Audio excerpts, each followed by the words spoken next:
Bismillahirrahmanirrahim. Assalamualaikum warahmatullahi wabarakatuh. Perkenalkan, nama saya Fitri Isnaini. Saya dari kelas EKI 6G. Nah, di sini saya mempelajari tentang ekonomi sumber daya alam dan lingkungan hidup. Yang pertama itu ada dua materi dalam manajemen harapan. Yang pertama itu ada manajemen resiko perbankan dan manajemen harapan. Langsung saja kita masuk kepada materi yang pertama, yaitu manajemen risiko perbankan. Nah, risiko itu kan dia bisa terjadi, bisa tidak, bisa terjadi di mana saja dan sesuai dengan apa yang terjadi.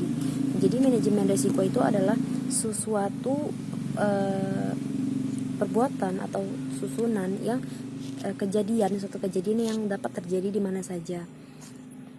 Nah, di sini ada resiko-resiko yang terjadi di lapangan tentunya dalam perbankan. Yang pertama itu ada kredit macet atau resiko kredit. Maksudnya itu adalah dalam suatu perbankan itu kan dia pinjam meminjam itu menjadi suatu pokok yang utama. Maksudnya dalam perbankan itu pinjam meminjam itu suatu transaksi pinjam meminjam di suatu perbankan itu menjadi acuan utama ya di perbankan. Nah, maka dari itu dari pinjaman kita kepada masyarakat itu maka akan bagus bagi perbankan. Maksudnya semakin lama nasabah meminjam maka semakin untung perbankan itu. Nah, yang kedua itu ada resiko likuiditas. Resiko dalam hal ini adalah perbankan itu dalam resiko likuiditas ini itu terjadi pada perbankan tersebut, perbankan itu sendiri. Maksudnya itu seperti halnya dalam pemberian bunga dari perbankan itu dia baik itu perbankan syariah atau umum, itu dia tergantung pada lamanya pinjaman itu ke bank tersebut. Yang ketiga itu ada risiko operasional. Itu maksudnya adalah pengambilan uang tanpa sepengetahuan pihak atau itu secara ilegal. Nah, itu terjadi pada saat pihak perbankan atau nasabah itu tidak mengetahui.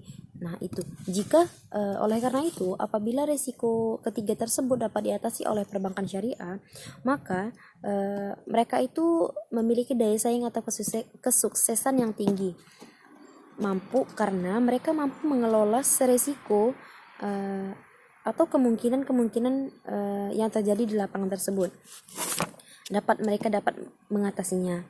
Nah, maka dari itu mereka bisa sukses untuk kedepannya. Materi kedua itu ada manajemen harapan. Manajemen harapan itu adalah suatu keinginan atau suatu keinginan yang tujuannya itu agar tercapai kemauan atau keinginan yang kita capai, yang ingin kita lakukan. Nah, namun keinginan yang kita lakukan itu harus sesuai realita. Nah, tidak semuanya risiko itu kita dapat yang baik. Nah, di situ ada dia terjadi gap atau masalah. Nah, kembali lagi pada diri kita. Jika kita berpikir positif, maka apapun yang kita dapatkan, kita akan bersyukur, tidak sombong dan memotivasi diri kita. Jika kita gagal, jika kita berhasil, jadikan itu awal dari diri kita, awal dari perusahaan kita untuk mencapai sukses untuk lebih baik ke depannya.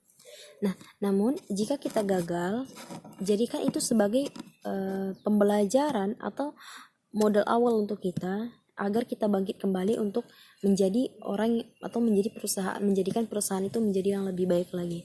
Mungkin itu saja yang dapat saya sampaikan. Akhir kata, assalamualaikum warahmatullahi wabarakatuh.